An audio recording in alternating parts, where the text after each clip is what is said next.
मेरी भूपेंद्र सिंह हुड्डा से बात हुई थी। मैंने उनको कहा था जब तक आप सबको साथ लेके नहीं चलोगे कांग्रेस की सरकार नहीं आएगी। शुरुआत कर दी मैंने, कलोई से कर दी है और कलोई में मैं दिखा दूंगा आप लोगों को कि कलोई का असली लीडर कौन है। मेरा ज़िंदगी का, मैं 74 साल का हो गया हूँ, मैं ज़िंदगी के आखिरी पड़ाव में हूँ, तो मुझे इस बार हर हालत में इलेक्शन लड़ना है। उसके बाद तो हरिद्वार चला जाऊँगा। भूपेंद्र सिंह से हमारा कोई टकराव नहीं है। बाकी यह है कि अगर मुझे इग्नोर किया गया, क्योंकि मैं ये परिवार 5 बार चुनाव हारा था, उसके बाद मैं जीता हूँ, तो मेरा हक बनता है।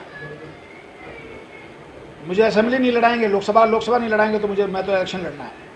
इस बार यही मैं कहने के आपको है कि मैं पूरी तैयारी में हूँ और लोग मेरे साथ जुड़ रहे हैं। बहुत बड़ी संख्या में गांव में जाता हूँ और मैं जो लोगों से जुड़ा हूँ, कोई भी नहीं जुड़ा हुआ। और इस बार चुनाव मैंने हर हालत में लड़ना है। क्या ये बातें भूपेंद्र सिंह हुड्डा से साझा की है आप? भूपेंद्र सिंह हुड्डा को मैंने बता दिया, मेरी मीटिंग हुई थी एक, मैंने बता दिया उसको कि मैं चुनाव लड़ूंगा।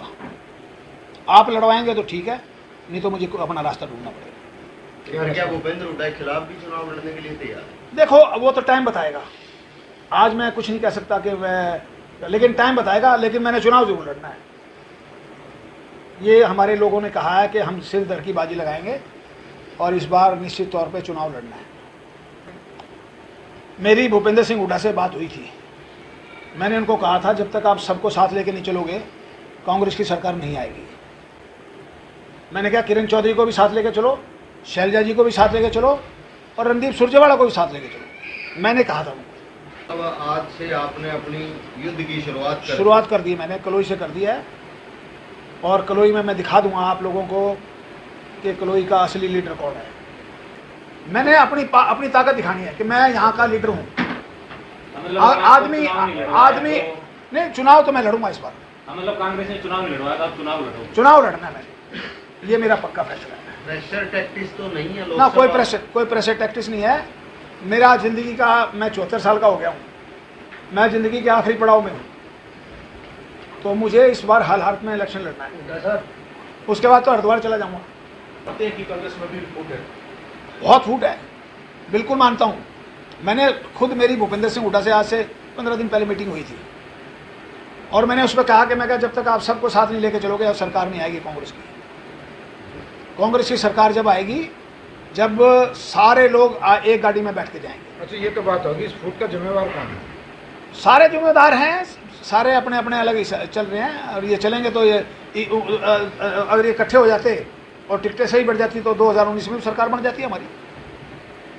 हमारी सरकार 2019 में बहुत नज़दीक थी, क्योंकि रणजीत सिंह हमारा जीत सकता था, निर्मल सिंह हमारा जीत सकता था, संपत सिंह हमारा जीत सकता था, ये सारे जीतने वाले थे। लेकिन गलत डिस्ट्रीब्यूशन टिकट हुई, उसकी वजह से सारा मामला खराब हुआ। और मेरी आप सबसे निवेदन है कि आप मेरी मीटिंग में आना, हमारी भीड़ देखना, लोगों का जोश देखना। अगर आप मेरी मीटिंग में पहले आ जाते ना तो आपको पता लगता है लोगों में कितना जोश है। और 36 बरादरी, ये नहीं कि मैंने एक वर्ग, मेरे पास हर वर्ग के थे और सबके मैंने नाम से सबने सुझाव दिया और सबने जोश से कहा कि जी हम पूरी दमखम के साथ जाएंगे। और सबसे बड़ी बात है, जिस गांव में जब प्रोग्राम करूंगा पहले मैं घर घर जाऊंगा, सबको लोगों को न्योता देने जाऊंगा, सबको प्रार्थना करने जाऊंगा।